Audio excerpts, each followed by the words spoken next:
Hi, I'm Bill Corcoran Jr. This is the On the Stacks podcast.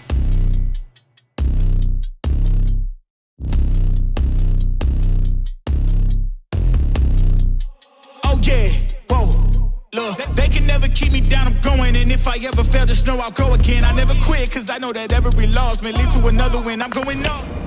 Today I'm joined by Luzerne County native and U.S. Navy veteran Ryan Evans. His story is intertwined with the theme of gifts, from monetary funds to the intangibles he received throughout his life. In this episode, we dive deep into Ryan's childhood, exploring his experiences growing up in a home filled with domestic abuse and emotional suppression, which led to his own drug use that started at the age of 9. Ryan also talks about his time in the Navy, his perspective on utilizing veteran benefits for future success, the power of positive mental attitude, the importance of self-reflection and self-improvement, writing as a therapeutic outlet, and the power of a creative community. This episode would not be possible without the support of our sponsors, so please check them out in the show notes. I'm your host, Bill Corcoran Jr., and this is Ryan Evans on the Stacks. I was going to sleep as a child listening to my mother being abused. I didn't grow up in normal circumstances by any means. Unfortunately, I developed my own drug habits and trying to cope with the things I had gone through. Rather than facing my problems, I learned how to try to numb them and bury them. I'm venturing closer and closer to like the drugs you don't come back from territory. I'm still toying with ideas of not wanting to be here anymore. That made me realize like, hey man, you're not your traumas. So often we're like, oh, I'm a product of my environment. That's bullshit. We're the architects of our environment. More people should realize that, right? Because you're in control of your life, not your traumas, not your demons, you. So as soon as you're able to peel that back and put your own bullshit aside and look in the mirror and say, all right, dude, there's some bad things, but what can we work on right now? What can we control? This episode is brought to you by Sweat Tent, the pioneers of the portable wood-burning sauna. Did you know that using the sauna 3 to 4 times per week could reduce your risk of cardiovascular disease by up to 50% and make you 60% less likely to experience Alzheimer's disease? That's why I've been a big fan of the sauna for years, but having to go to a crowded gym to do it isn't ideal, and all the at-home options are bulky and expensive. That's why I only use the Sweat Tent for my sauna needs. It's the most storable and affordable wood-burning sauna on the market. It not only takes minutes to set up, but it can reach 200 degrees Fahrenheit in 30 minutes or less. So whether you're enjoying it yourself in your backyard, with friends, or in need of a reliable sauna on the go, Sweat Tent is your best choice for the most portable, storable, and enjoyable outdoor sauna experience. All On the Stacks listeners will receive $100 off when you use code OTS. Visit sweattent.com today to get $100 off your purchase with code OTS at checkout. Again, that's sweattent.com to get $100 off with code OTS. Sweat Tent, helping you fire up your home wellness routine. This episode is brought to you by Burn, the fitness company behind the Today Show approved Burn Board. If I'm being honest, working out can be a real chore, especially as a new dad in desperate need of sleep and cardio. Burn is founded by NEPA native Jimmy T. Martin, and his Burn Board offers a low-impact core and cardio experience unlike anything I've done before. They have hundreds of on-demand workouts that are great for beginners, seasoned athletes, and out-of-shape podcast hosts who love supporting small businesses. My wife and I use it pretty frequently throughout the week, and it's honestly a great way to burn a ton of calories without burning a ton of cash. Not to mention, it's a great tool for skiers, runners, wrestlers, and hockey players. Jimmy is offering all On the Stacks listeners 15% off when they use the code STACKS15. Visit theburn.com today to get 15% off your purchase with code STACKS15 at checkout. Again, that's theburn, THEBRRN.com to get 15% off your purchase with code STACKS15. It's time to get on board today with Burn. This episode is brought to you by Kavanaugh's Grill, one of my favorite places to eat and drink in NEPA. They've got one of the best outdoor patios with 13 TVs and over 20 beers on tap.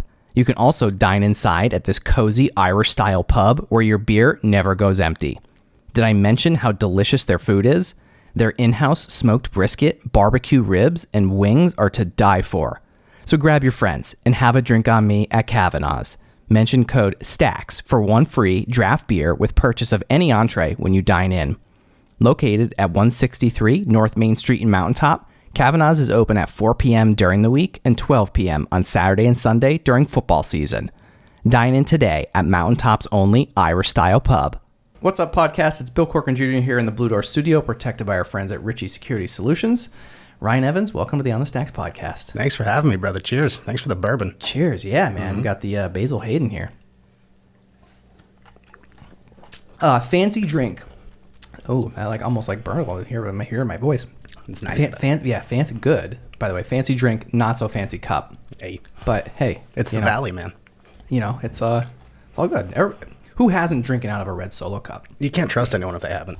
That's very true. Mm-hmm. Yes.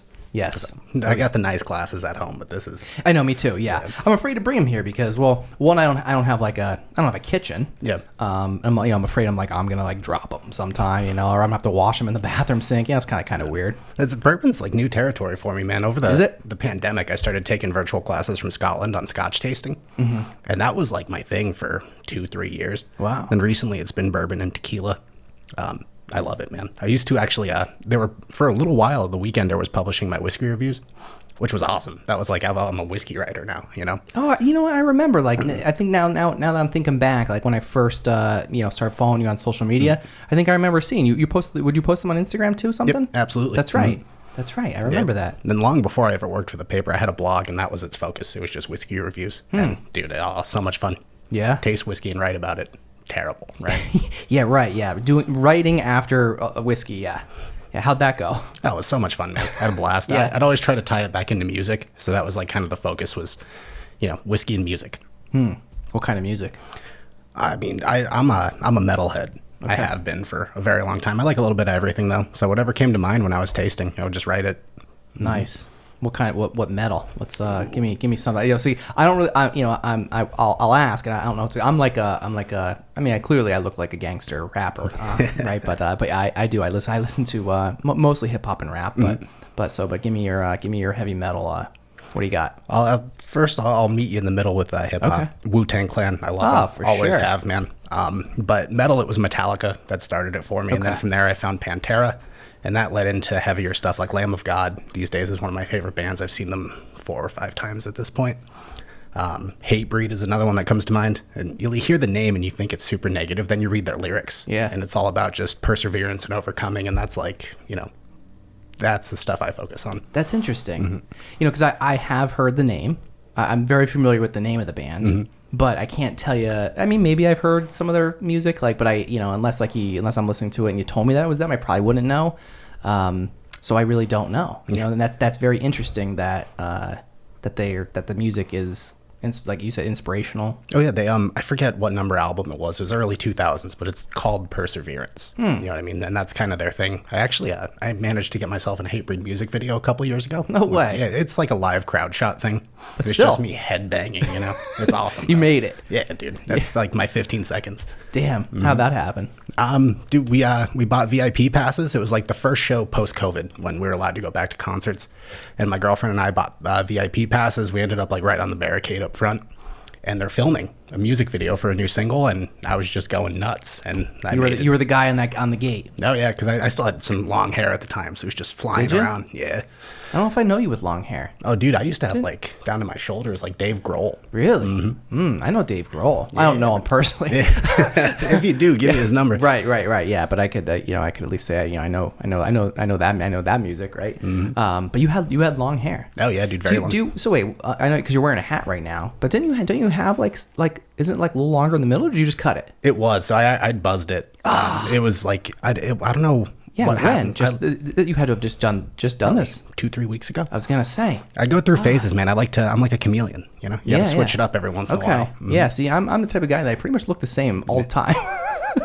So at least when you see people, they remember who you are. Right. Yeah. People see me now and they're like, "Why do you look familiar?" Right. Like I'm trying to picture you with long hair right now.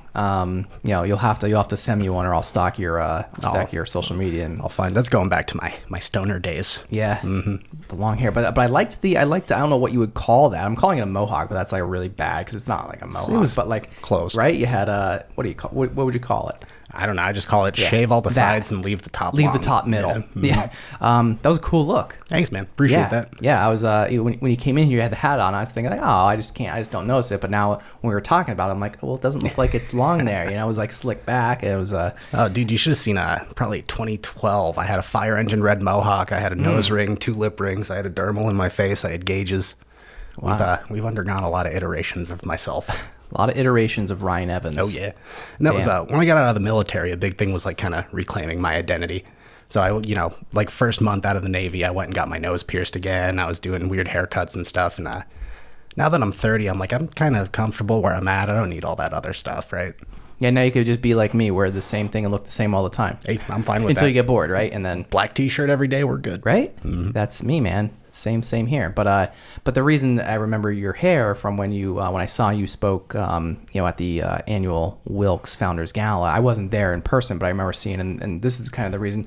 You and I knew each other a little bit before you coming on the show, but I saw that you spoke. You gave a speech at that event.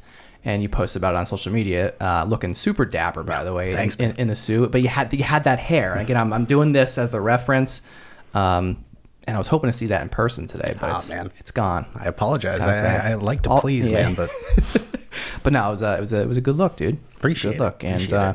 And by the way, too, also, thank you for showing up early today. Of course, I can't help it, man. Like I said, the military, it's that if you're on time, you're late thing. Yeah. So 15 minutes early everywhere.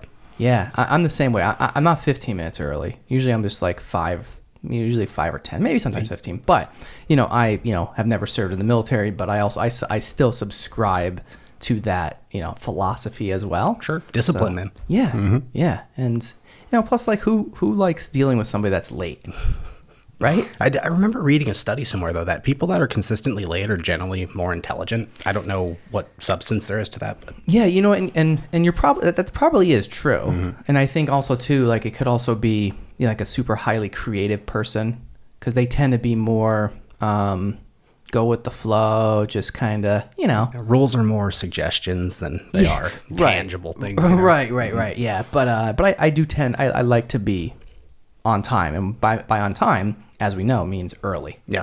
Yeah. Yeah. Because if you're on time, you're late.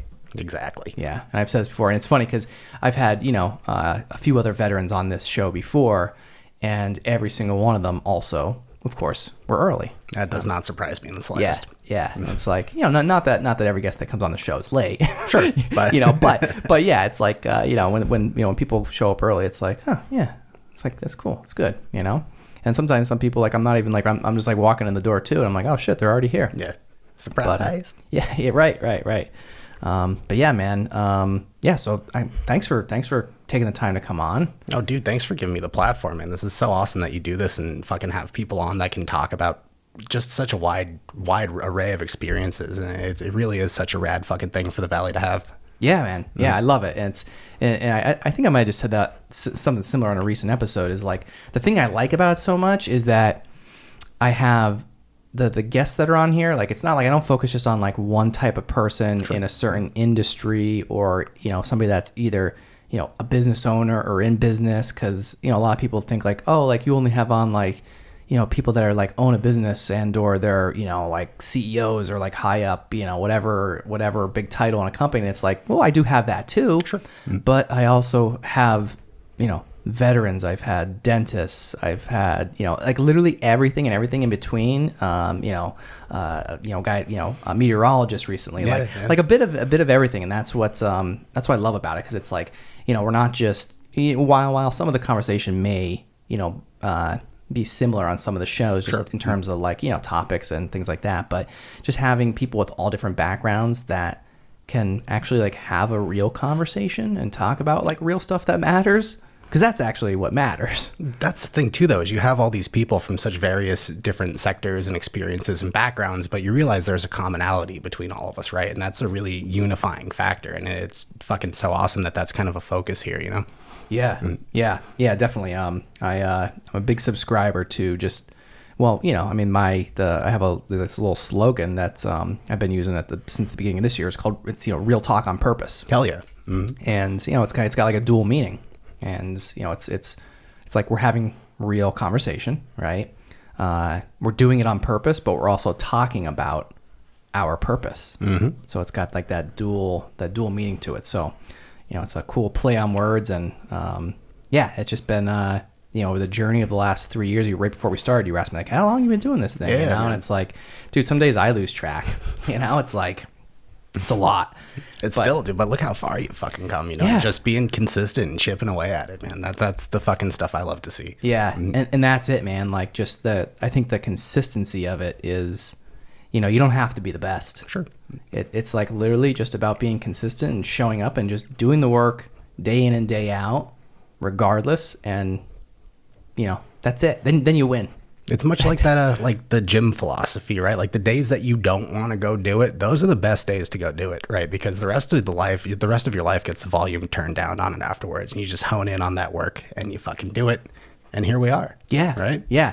And too, like, they always say, you see these posts every once in a while, like on social media, about people saying like, oh, when you go to the gym, like day one, like, of course you're not going to see results. Sure. Like, you might feel good because you're like, you're pumping, right? You might feel good after like, you just like, went to the gym for the first time in a long time and you're trying to get back on your health and fitness journey. And like, you're going to feel good, right? And you might look in the mirror and be like, but like, I don't look any different. And after a few days or a week, you'd be like, I still don't look any different. But it's like, you do that consistently for, obviously several weeks and several months, and, the consistency just builds over time, and obviously you'll see results over time. Other people see it before you do. That's right. I think that translates weightlifting, podcasting, whatever it is that you're doing, and other people pick up before you do. Yeah, and it's so true. And then you're like, oh my God, I'm making progress. I'm getting results. I'm actually doing it. Yeah. And that's what fires you up to keep going, Yeah. Yeah. And I could literally speak to that here because, like with the podcast, it's like same thing. Like because I'm in it, and like I'm doing it and I'm running it, and it's like I got so much going on, right? Trying to run this whole ship here. Plus you're a new father, right? Right. So, yeah. I'm sure it gets hectic, man. Yeah. Little buddy's about to turn 2 years old. Oh man. So congrats. Yeah, thanks, dude. It really is like the greatest thing ever. Fun age. I'm no kids myself. I got nieces. I'm fine with that for now. Yeah, you can give them back. Yeah, exactly. Yeah. But yeah, man, it's like a whole other world, but it's great. But yeah, but like it's like I said, like sometimes like I can't really see my progress as much, like obviously like you said, like you notice it and other people notice it, and it's like, wow, like you came a long way. Yep. And like I see it too sometimes, but it's also because I'm here every day, not every day, but like almost, it's like I'm doing it day in and day out, and it's like I'm just consumed by it, that it's hard for me to take that step back and take that 1,000-foot overview of me and it's like, and it's also kind of weird to like think like, oh well, let's look at how far I've come. You know what I mean? Like I just don't do that. Like I don't really think about myself like that. Like I just like until somebody else says something, and then I'm like, oh okay, yeah. Shit, yeah. Came a long way. Yeah, once enough people mention it, you're like, oh, I guess I gotta believe it now, right? Yeah, right. But back to your speech. I'm not going to ask you to repeat the whole thing here today. No, but like I said, I saw that. I saw your post on Facebook, and I'm like, damn. Like, and I read a little bit on it. I'm not going to like spoil anything. I'll kind of let you talk about it and kind of share the story and your story and why you spoke at that event. But like things like that, like it was inspiring to me. All right. And again, I didn't even hear the speech, and I just I saw your post just talking about like your experience giving the speech, and I'm inspired by you talking about giving the speech, right? So here we are. Yeah, man. It's Yeah, I'm lucky enough that since I got out of the military back in 2018, I've had a few opportunities to do stuff like this. And I try to get better every time. Some were not awesome. Some were not ones that I'm going to go do podcasts about. But this one was really, really special to me. And then they really let me just be candid and be myself. I was allowed to swear a little bit, which is good. Yeah, man, it was basically it came about because I was given a scholarship, and it was the Frank and Geraldine Witt Endowed Scholarship for Veterans. And when you get a scholarship, you have to write a thank you letter. So I write this thank you letter, and I was very open about like my childhood. I grew up in a single parent household. I grew up, before my parents separated, there was domestic abuse and stuff like that. And so I was very, very open about these things. And I explained, my mother worked 4 jobs at one point to support us. So I talked about things like that. I talked about how important it is for first generation college students to be able to get these funds so they can afford things, so that they can afford their education and not spend the next 30 years paying a loan back, right? So I write this letter, and then I go to probably a month and a half later, there's a scholarship luncheon. And you go meet your scholarship donor or the namesake or whatever, and you talk, you have lunch together. But I went to go register, and they're like, oh, you're Ryan Evans. And I was like, yeah, why? What'd you hear? And like, no, we loved your letter, and we'd like to have you speak at this year's Founders Gala. And yeah, of course, I'd love to. So, I agreed to do that. I had to go practice a speech twice with the Wilkes Alumni Association. And I go read it the first time, and I don't want it to be misconstrued that I'm happy that I made people cry, right? Yeah. But I go practice a speech, and everyone's in tears. I'm getting hugs and stuff. And I was like, oh, I guess I nailed it, huh? So I go practice it again, much the same result. And then finally the gala comes about and I was able to give it, I believe it was 333 people that were there. And I mean, I got a standing ovation. The rest of the night, people were telling me how inspiring it was. There was a lot of men came up to me crying because they're like this stigma around men's mental health, right? They're like, to hear someone get up and tell this story, it makes me feel comfortable talking about my own traumas. And I was like, hell yeah, dude, that's awesome. As a person who's been in therapy for the last year, I love to hear that kind of shit. There was a woman who approached me and said she worked in children's behavioral health. And she was thinking about leaving the field until she heard me speak. And she's like, now, if I can just help one kid, that means it was worth it. And like, I'm trying to choke back tears because I'm supposed to be Mr. Badass military guy with my hand tattoos and shit. Right. And the whole time I'm like, oh my God, this means so much to me. It was just such a cool experience, man. And it's opened up a lot of doors for sure. That's why I'm sitting in this chair today, you know? Yeah. Yeah. So like, what was the, obviously the speech it was a little bit about your story. Yes. Right. You kind of intertwined all of that. So can you tell me a little bit about it? Sure. So my theme was gifts, right? And, obviously we're talking about scholarship funds, so people assume monetary gifts. But I tried to focus on a bunch of little intangibles that I've received over the years. For example, when my father was still alive, he passed when I was 17. Growing up, I did very well in school. I always had straight A's. I was inductee of the National Junior Honor Society. When I was in the 5th grade, I scored like first percentile in the nation on the state assessment tests, and Johns Hopkins University sent a 5th grade student a letter. But behind closed doors, behind all those straight A's, I was going home to domestic abuse every night. My dad, and it's taken me a very long time to be comfortable saying these things, but he was a good dude. He was well liked by a lot of people. He was always quick to help. He loved his sons, but he was also an alcoholic. And then at some point he fell off a roof. He was a carpenter and he broke his back and he got addicted to painkillers. And he would frequently mix the two. He'd become a different guy. And more, I was going to sleep as a child listening to my mother being abused. That's not something you forget. I mean, no amount of therapy takes that away. Like to this day, when I hear a train whistle, it scares the hell out of me, dude. So growing up in that sort of environment, I was living this duality of sorts where I was like this. Everyone's like, oh, Ryan's going to go to a D1 college on a full ride and he's going to, work in engineering or something and ride off into the sunset.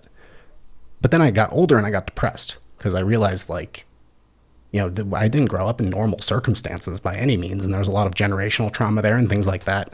So I struggled for a while. I always told myself I would never be like my father. Unfortunately, I developed my own drug habits and trying to cope with the things I had gone through, you know what I mean? So rather than facing my problems, I learned how to try to numb them and bury them. And that went on, up until I enlisted. When did it start? Oh, my drug use? Yeah. Oh, man. I think I smoked pot for the first time when I was 9. Really? Yes. 9 years old? Mm-hmm. Yeah. By the time I was 14, I was using my nose for other stuff. Wow. Man, it was... So at 9 years old, like how do you find drugs as a 9-year-old? I had my ways. Yeah. Yeah. I don't want to, throw anyone under the sure, bus, of course. Yeah. But doing drugs as a 9-year-old, I mean, that's like, it's hard for even me to like, kind of conceive it, right? Yeah, to comprehend that. Like, there's a lot of people I tell the story to, and they're like, "That's bullshit." And I'm like, "Dude." That's why I'm asking. Like, at 9 years old, mm-hmm. and was it because like you said a couple minutes ago, you were trying to sort of suppress and bury? Well, I think at that age I haven't really, it was when I hit like puberty when I was like 12 or 13 that I started to develop abstract thought and realize like, wow, my childhood was kind of fucked up, So at that age I was just imitating the people around me, right? Because it was very open. Like it's not, no one tried to hide it. Sure. So.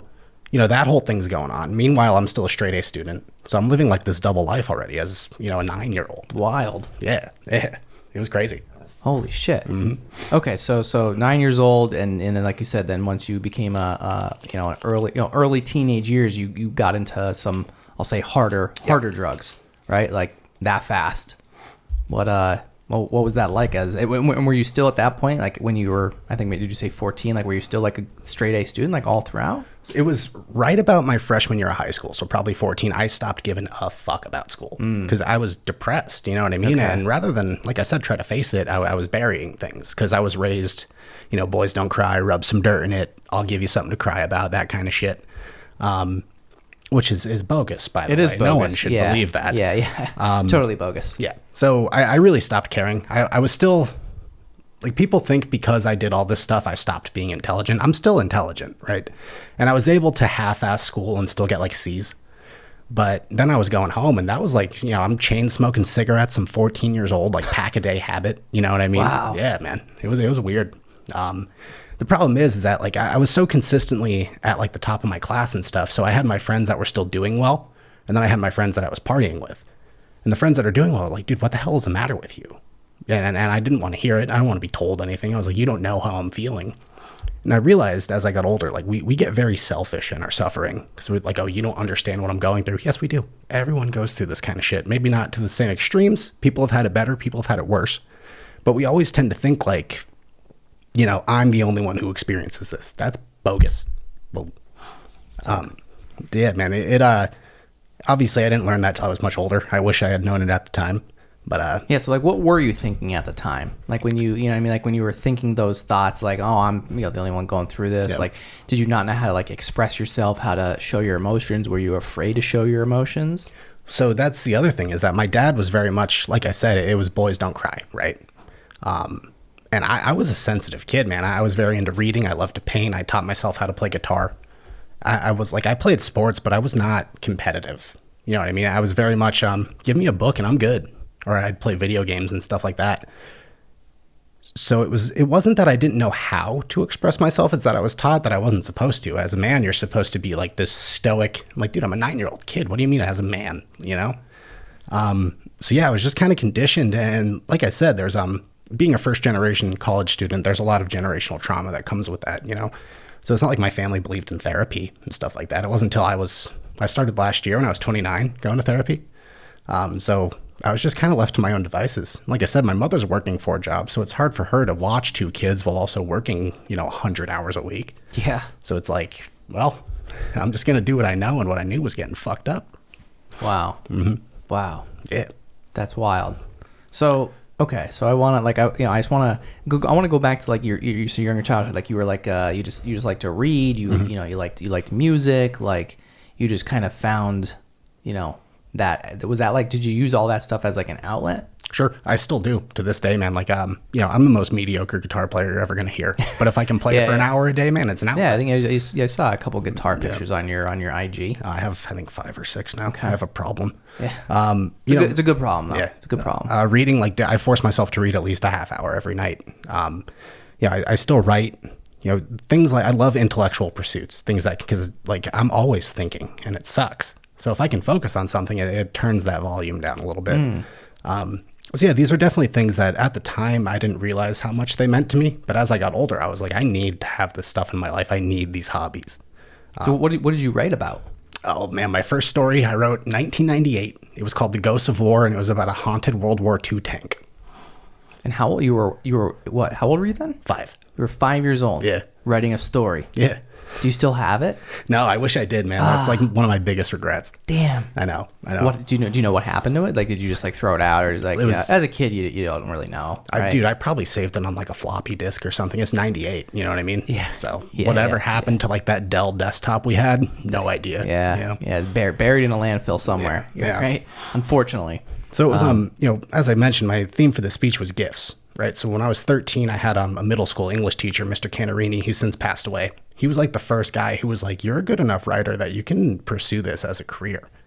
So, little things like that, even though I was like going through hell, there were still people that saw my potential even when I didn't. There were people who knew I was talented, people who loved me when I didn't love myself. Right. And that was kind of the theme for the speech, was just these little gifts, and they're the reason that I'm still here, Yeah. So that I want to go back to that writing when you were in high school. Like what at that point when that teacher like recognized your talent in writing, like what was it? Like what was the writing? Well, at the time, we're doing whatever assignments they were giving us. I'm pretty sure I did a research paper on like World War II and Auschwitz when I was in the 8th grade, and I remember that being a very good one. I can't recall any other specifics. I was always like a history buff. I loved like war. Okay. So I would write a lot about that. Going back to the tank, right? Yep. Haunted tank. So things like that. As I got older and I started journaling, personally, it got much darker. And this ultimately, it would become my outlet for whatever my demons were, As I got much older, when I was in the military, I maintained a blog. and I would write about just my traumas. I had one blog post. It was called An Open Letter to My Father. And I just let it all out, right? Because he died, I was 17. I never got to talk to him about the shit he did when I was a kid. So I never got that closure. Now, as I've gotten older, I've been able to rationalize that, like, he died the day after Thanksgiving in 2010. The last thing he ever said to me was, "I love you, buddy." And I was like, all right, man. As I got older, I was like, all bullshit aside, if that was the last thing he said to me, we can bury the hatchet on that. But I was probably 24 or 25. I was living in Japan, and I wrote that blog post, An Open Letter to My Father, and I just fucking laid it all out there. And it was heavy. And after I got all that negative shit out there, I felt so much better about it. It was kind of like I was able to dismantle myself and just kind of start to rebuild, and I think that's been key to a lot of the success I've had over the last couple of years. Was that the blog, was that like a public thing or is it a private thing? What it was, I was hosting it through WordPress, so it was public, but it was basically just a diary that I kept that I also was like, hey, if you want to read this, here's a link. Do you still have it? No, I stopped. I didn't want to pay for the hosting anymore. So. But I'm sure you have all the writings. Oh yeah, I still have saved them. on a floppy disk somewhere. Yeah, right? yeah, definitely. Yep. Yeah.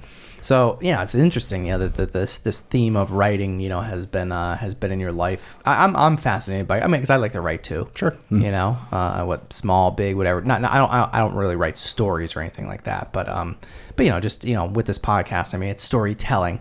There's a writing aspect involved. But yeah, I'm always just interested in the mind of somebody else who writes and like why they write and what they write about, and so.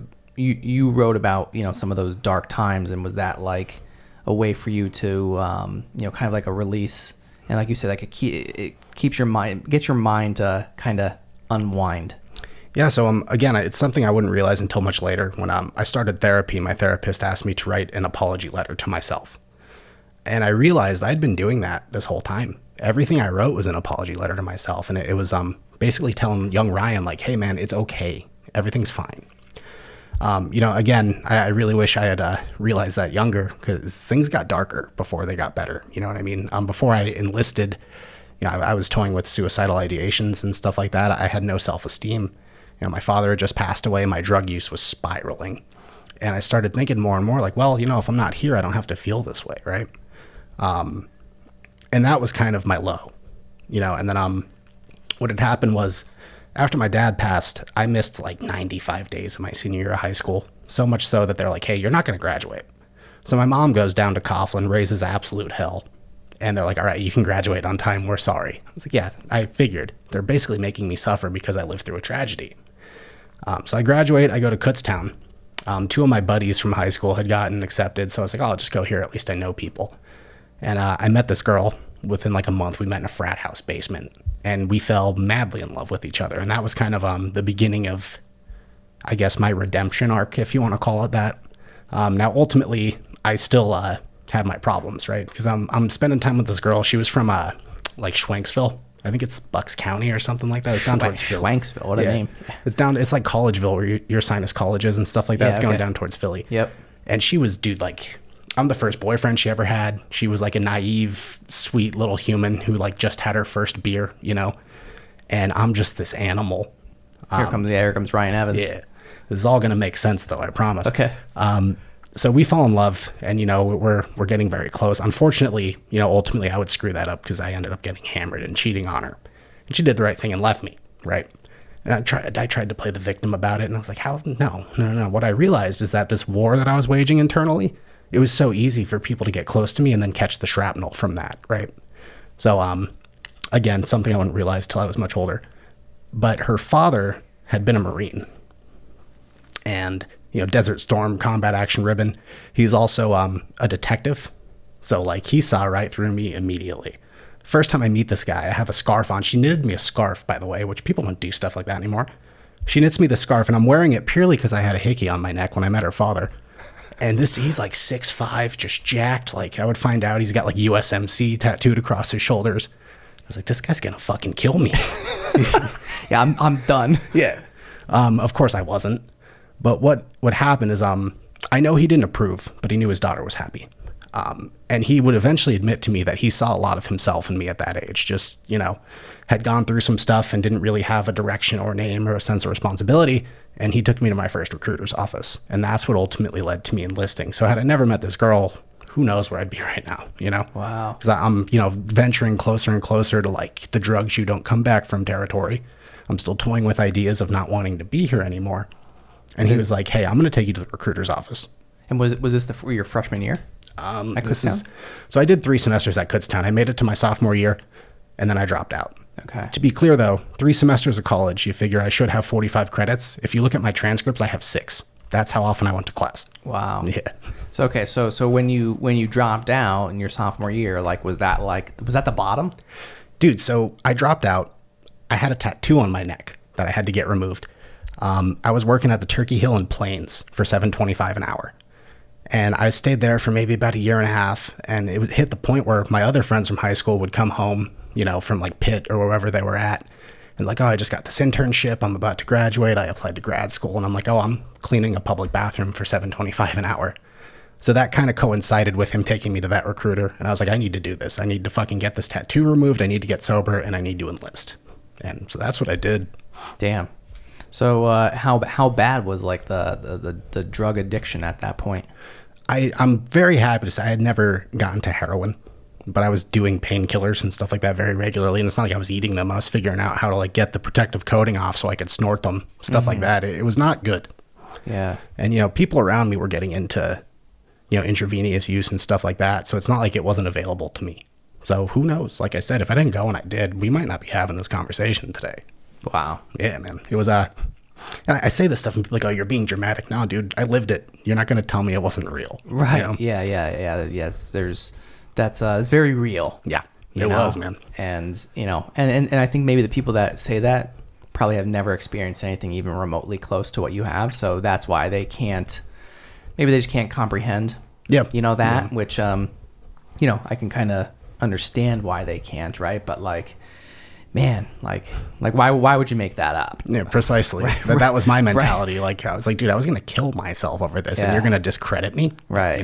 Yeah. And the misconception is though, it's not like I enlisted and became a better person because I couldn't do drugs anymore because I'm on active duty, but I could sure as hell still go to the bar.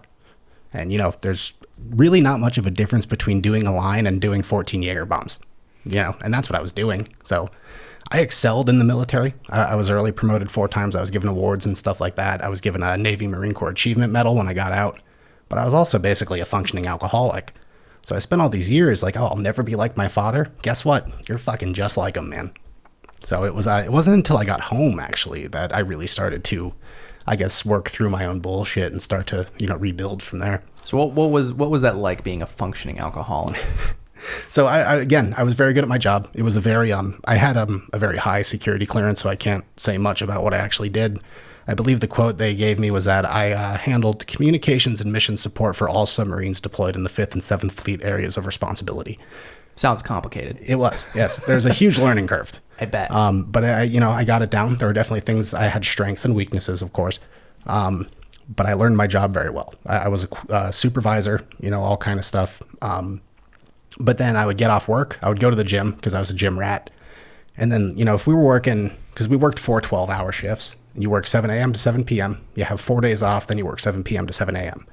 And it was at a point where we would get off at 7 a.m. on that last day, go to the gym, and then we're at the bar at 9, and I'm blacked out by noon, So it was strange because it's like, all right, you're supposed to be using this time to rebuild, but you're really just the same guy, You're just using different stuff now. Yeah, it's just a different method. Mm-hmm. So where were you stationed? Yokosuka, Japan. What was that like? Oh, I love Japan, man. Yeah? Dude. My best friend married a Japanese woman. They have a son, my godson. He's half Japanese. I love Japan so much, dude. It's very easy to kind of romanticize it, but it was the best. It was such a rad experience. My only regret is that I wish I had been sober for more of it. Yeah. So you can remember more, right? Dude, I climbed a fucking volcano, all kind of fun stuff, Damn. Dude. It was awesome. What else did you do there? So we used to go to this place called Hakuba Valley. They had, I think it was the 98 or 99 X Games there. It's the best snowboarding in the world. So we would go there, have our fun, a lot of, I love the food over there. So dude, I still dream about Japanese food.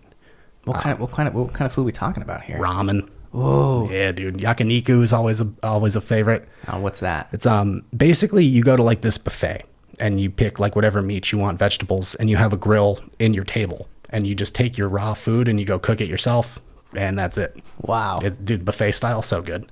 Oh man. Yeah, dude, I enlisted. I was 169 pounds. I got out at 212. Yeah, Because of food. lifting and eating Japanese food. Yeah. What was your favorite part about Japan? Ah, man. I'll give you an anecdote to answer that. Their culture, right? So my family came out to visit me at some point. I'd been there maybe a year and a half. We went to, there's this place called Yokohama, and they have like a red brick plaza where they do a lot of bazaars and stuff. It's called Minato Mirai. And they have a tower there called Landmark Tower. It's like 100+ stories high. I take my family up. You could see like the bay. You could see the city. It's very, very cool. And it's a photo op. So we go up, we go back down 100+ floors. My mom's like, oh my God, I left my phone up there. And I was like, shit, we got to go back up. This little old Japanese lady comes walking up with my mom's phone. If this was the States, that phone's probably gone. You know, so just little things like that, you know, The culture. yeah, that idea of honor and respect is very real. Like you're never going to see a Japanese person having a speakerphone conversation walking down the sidewalk, you know? Oh, dude, that's the worst. I know. How annoying is that, by the way? That's like the most annoying thing in the world. It's the most obnoxious thing. It's like, dude, It's like, why? Yeah. Yeah, like, what is the point of that? I feel like it's a fragile ego thing. It's like, oh, look at how important I am. So you're probably fucking not, dude. Yeah. None of us really are. Yeah, right. Like, and you're walking into, where are you at? Like Sheets, and you're on the speaker. Like, come on, stop. You know? Yeah, we get it, dude. You matter. Yeah, you're on the phone. Yeah. We get it. Yeah, little things like that I definitely reflect on, man. It was an experience, to say the least. Yeah. Mm-hmm. So the culture.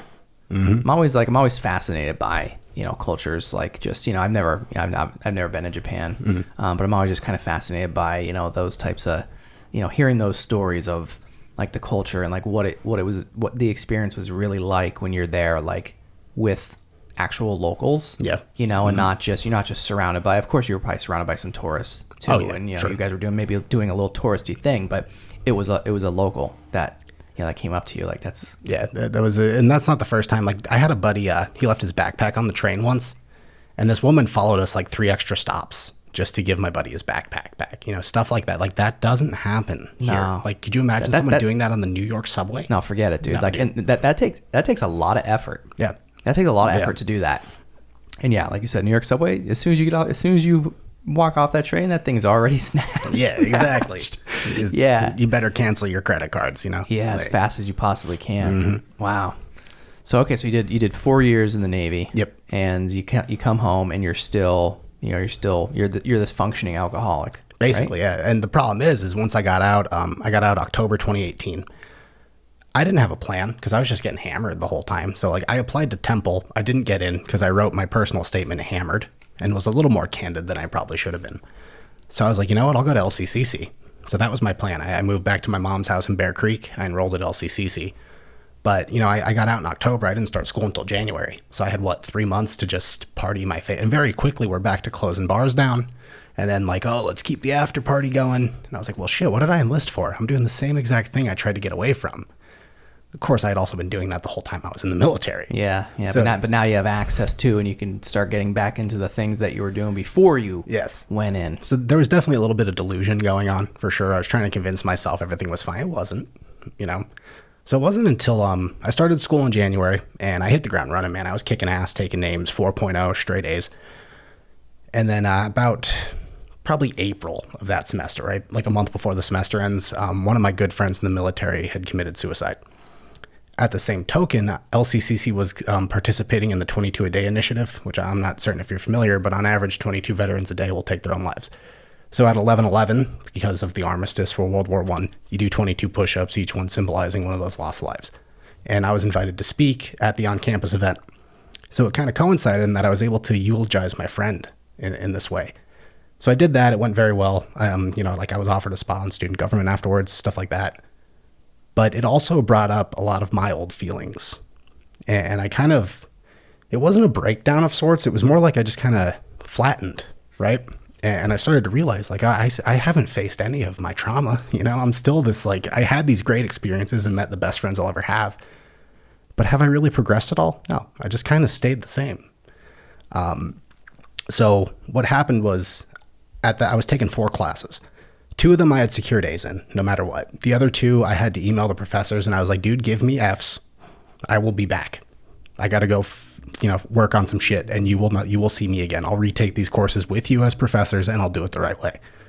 And they're like, it sounds good to us. So I took that summer, man. I regrouped. I went back that fall, hit the ground running, got involved on campus and shit like that. One of my professors, who is someone who's become a very good friend and a mentor of mine, he would always tell me, like, hey, thank you so much for your attitude in this. And I realized, like, wow, attitude really is everything, So ultimately, I finished LCCC in 2021. They saw fit to name me outstanding graduate. So if the military was the first time that I started something and saw it through to the end, LCCC proved to me, like, oh, I can thrive here too, man. Like, and I don't need to be hammered, And don't get me wrong, like, I had a drink to open the show. I still like to enjoy myself, but there's a difference between having 1 or 2 whiskeys on a Saturday and having 30 beers. Or the whole bottle. Yeah, exactly. So yeah, they named me outstanding graduate, which was like, it still gets me emotional to think about it. Like, I was able to, they invited me to be student representative to the board of directors there. I was invited to speak on several different occasions, man. And, I realized these little gifts that they gave me, they took a chance on somebody who was a high risk. It's just another one of those little gifts that made me realize, like, hey man, you're not your traumas. Because so often we're like, oh, I'm a product of my environment. That's bullshit. We're the architects of our environments. And the more people should realize that, right? Because you're in control of your life, not your traumas, not your demons, you. So as soon as you're able to peel that back and put your own bullshit aside and look in the mirror and say, all right, dude, there's some bad things, but what can we work on right now? What can we control? And that's, I've been a big fan of like Stoic philosophy. So like Marcus Aurelius, Seneca, Epictetus. And that's kind of the central point of all of that, is focus on what you can control. Everything else doesn't matter. So I started doing that, and, I went to Wilkes, got another scholarship, was invited to speak at this gala. Happy to say that I don't do recreational drugs anymore. Again, have a drink and a cigar from time to time, but, I really, really focused on this one quote by Ernest Hemingway. And I realize Hemingway's life has kind of come under fire recently about how truthful he was about certain things, but he said a lot of really awesome stuff. And this quote has become a bit of a mantra of mine. And it's, there's nothing noble in being superior to your fellow man. True nobility lies in being superior to your former self. And what that means to me, like, as I mentioned, I was not a competitive guy. Like, I played team sports and stuff, but I didn't give a shit if we won. But when it comes to me, I just want to be better than the guy I was yesterday. You know what I mean? So every morning I wake up and I look at myself in the mirror and I see this guy now that I didn't love for so long. But now I see someone who's worthy of that love and who's worthy of respect and who's been through so much bullshit and overcome it all, and someone I'm so proud of. But then I'm like, all right, dude, buckle up, because I'm going to kick your fucking ass today too. And I think that's kind of like the thing is, like, it's not that I don't care about the person next to me, but I'm not in competition with them. I'm only in competition with me. And that's really made all the difference. I'm all fucking fired up, bro. Hey. Hell yeah. I'm happy to hear it, man. Yeah. This is why, I take public speaking opportunities and shit, dude. If one person is like, fuck yeah, then hey, yeah. I'm happy to tell my story. Yeah. And as you were telling that story too, I think I remember it might have been in that post that I saw right after, the day or two after the Wilkes event. And I heard a little bit of what you just said now, I think was in that post. I think I saw on Facebook. And one of the things that that stood out to me was the competition thing. Yeah. Like, and again, I think I actually went back and almost like I was looking today, before you came in, just to like look at that post again, because we had connected. This was like weeks ago at this point, since we connected to set this up. But yeah, that was like one of the things I think that stood out to me, just in your caption, I think on there was, you're not in competition with anyone else. It's just the man in the mirror. Yep. And that's the thing, man. Like, don't get me wrong. I get it. Team sports, man. We all have a team, we like to root, but even I was at a buddy's Memorial Day party recently. We were playing beanbags. We got smoked 21-0. I don't give a shit. That doesn't matter. But what I do care about is my goals for the next day. I'm going to go hit the gym. I'm going to read for a half an hour. I'm going to try to help somebody. And I'm going to sit down and be kind to myself. Little things like that, Like I say, I'm going to kick your ass today. It's just a masculine way of going about it, right? But what I really mean is we're going to love myself, and I'm going to respect myself, and I'm going to see how I can get just a little better incrementally every day. And how do you do that? Do you do that with like this routine that you have? Sure. Take me through it. Now, dude, I'm all about body positivity. So I certainly hope no one's like, oh, he's being mean. But you cannot deny the correlation between physical fitness and mental health. It is 100% real. Go outside, see the fucking sun, do things that make you happy, read books, whatever it is, but get yourself under a weight bench or go for a run, go for a walk. It doesn't have to be strenuous physically. You don't have to deadlift 500 pounds, but go walk around for a half hour in the sunlight. You're going to feel better. And again, so I try to maintain some sort of physical fitness 5-6 days a week. I read, I play guitar, I hang out with my dog because it's so impossible to be with a bulldog and not be happy. Just little things like that. I know what I like these days and I know what I don't like. And I certainly am not about to go sit at the bar and close it down. Just making little smart choices like that, or knowing like, hey, I couldn't go to Burger King, or I can cook for myself and eat something healthy and feel great about it. So it's just knowing the difference, and I'm not saying you need to live your life like this. I need to be super disciplined all the time. No, we're not here for that. We're here to have fun. Yeah, we're not robots, yes. Right? Like, have fun. You know what I mean? But when the pressure's on there, have you ever heard of the 80-20 rule? So yeah, of course. 80% of the time make good choices, 20% have fun. Yeah. I just try to follow that. Interesting. Yeah, man. So it's just all these like little things, like little details. Yep. And it kind of goes back to the consistency thing, I think, because it's like you're doing like, say, 10 different things. I'm just making that number up, but you're doing 10 different little activities, whether it's, a 5-minute thing, a 10-minute thing, a half-hour thing, an hour, whether it's, making the dinner or, just, going for a workout, just walking outside, whatever it is, like all these little things. And it's a routine and it's consistent and you do that and it just builds over time. And, I've realized, and I'm not naming anybody in particular, but so many people are so content to just sit back and keep score. They don't, they just gossip and shit talk other people, but they take no action in their own life. And it's like, well, then you wonder why you're fucking miserable. Oh, dude, that's the worst, man. Dude, I can do a whole podcast with you on that because nothing drives me more insane than people who... On the Stacks will be back in a flash after a word from our sponsor. This episode is brought to you by Elevation Wellness, NEPA's premier wellness center located on Mundy Street in Wilkes-Barre. From pro athletes to busy parents, Elevation Wellness is leading the conversation when it comes to bettering your health through integrative medicine. Founded by NEPA native Louis Helmecke, Elevation Wellness offers physician-formulated and guided treatments that are administered by registered nurses. To learn more about how you can experience the benefits of IV vitamin therapy, multivitamin booster shots, non-invasive aesthetics, or peptide, NAD, red light, and compression therapy, visit elevation-wellness.com or follow them on Instagram at Elevation Wellness NEPA. All On the Stacks listeners will receive 10% off their first purchase with code STACKS at checkout. Call 570-762-9400 or visit elevation-wellness.com to book your appointment today. Elevation Wellness, taking your health to new heights. Welcome to the future. While you're hearing this ad in the present, the Center for Technology Innovation at Lackawanna College is preparing students for the jobs of tomorrow in the world of advanced technology. The Center for Technology Innovation will offer undergraduate degree programs, corporate training, as well as short-term stackable certificates in areas such as robotics, cybersecurity, electric vehicles, virtual reality, and artificial intelligence. Based at a 90,000 square foot facility in downtown Scranton, Pennsylvania, the Center for Technology Innovation is located 2 hours from the major cities of New York, New Jersey, and Philadelphia, and is just 15 minutes from a commercial airport in a region thriving with tourist attractions and a vibrant restaurant, educational, and cultural scene. Lackawanna College is a proven industry-leading innovator.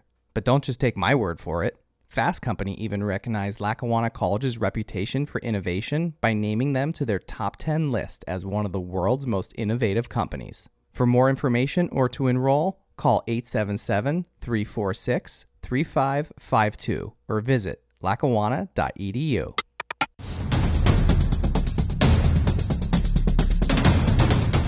I have the privilege of representing people who have been injured through no fault of their own, and they come to us and they place a lot of trust in us, and we represent them against corporations and insurance companies, and we make those companies know that our clients have a story, that they deserve compensation, and I'm proud to be able to do that for our clients at Anzalone Law. To learn more, visit Anzalone Law offices online at anzalonelaw.com. And now we're back on the Stacks. than people who just complain all the time. Do we all complain? Sure. Yes, Yeah. sure. You know what I mean? I'm not going to sit here and say like I don't complain, right? You know, sometimes I do it in private, sometimes I do it publicly, right? We all do, right? However, it's like, don't sit there and complain about it, but then you're not doing anything to fix your situation. Exactly. Right? And Like, dude, it drives me up such a wall. dude. Like, it's, you know, just that's one of my biggest pet peeves is It dude, is. take some fucking action. Yeah. Have that on, get in front of the mirror and say, all right, listen here, asshole. Here's some things about you I don't like, and we're going to work on them. Yeah. And then do it. Yeah. Yeah. Like, you know, and it's like, hey, listen, we all go on a social media rant once in a while, right? You know, and, but, you know, you post the thing on social media, you know, whatever your rant is, but then it's like, hey, then tomorrow, just get back to work. Yeah, exactly. You know, don't just like, you know, you just keep doing that day in and day out, and then you change nothing. And then when nothing changes, nothing changes. Exactly. That's my mom used to tell me when I was a kid. One of the greatest pieces of advice ever. The only thing that stays the same is that everything changes. And the only person standing in the way of that is you. You got to be the one to do it. No one's coming around to fucking save you. You know, you have, it's, of course you'll have people in your corner and you have friends, but you got to be the one to stand up and take that first step. Right. Yeah. Yeah. And there's that, you just reminded me of that Mel, you know, are you familiar with Mel Robbins? No. Oh my God. Write that name down. Mel Robbins. don't mind if I do. Yeah, you are going to love Mel Robbins. And you probably actually do know this, and you probably actually have heard of this before, because you just you said it just in a little bit different way. But it's a very, it's like a viral video of hers that, again, you probably, or maybe just heard the sound, maybe like on an Instagram reel or something, right? And I don't know the whole thing, but the most memorable part is nobody's coming. Nobody's coming. Mm-hmm.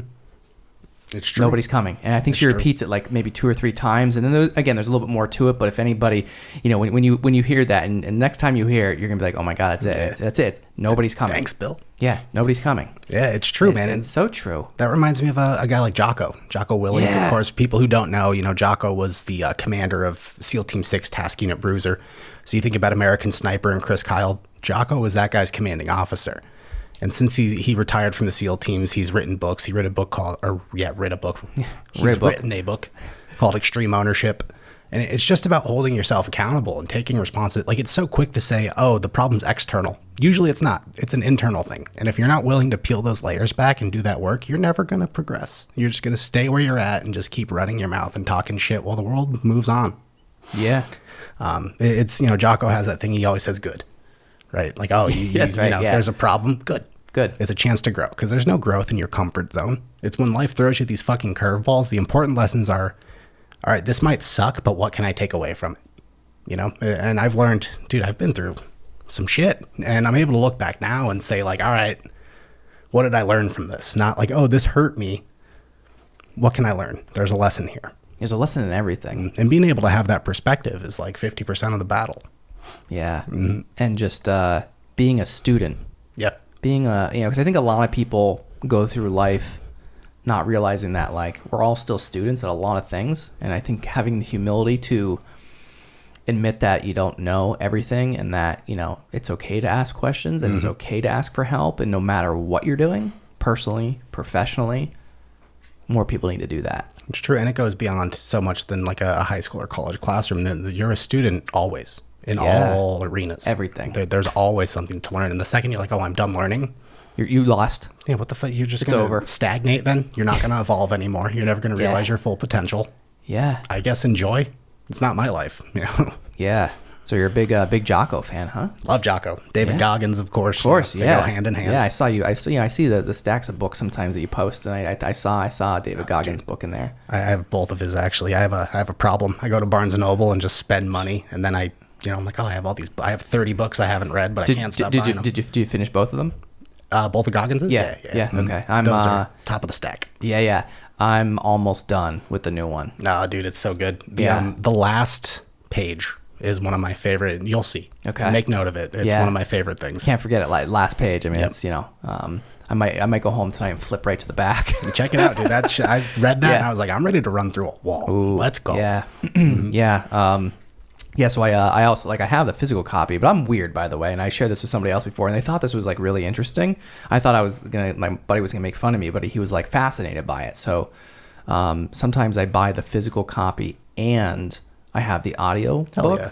And sometimes as weird as it sounds, like if I'm sitting there, sometimes I could maybe lose track of paying attention to like looking at the books. I have the audio version too. Yeah. Sometimes I'll put the audio version on. It's like I'm looking at the words, but I'm also hearing it. Nah, dude, I totally relate to that. Like I've hit a point now when I'm like lifting, it used to be like, give me the loudest, angriest metal I can hear. Now I'm like, I'm listening to an audiobook, dude, and it's a bit of I like to call it meditation in motion. Yeah.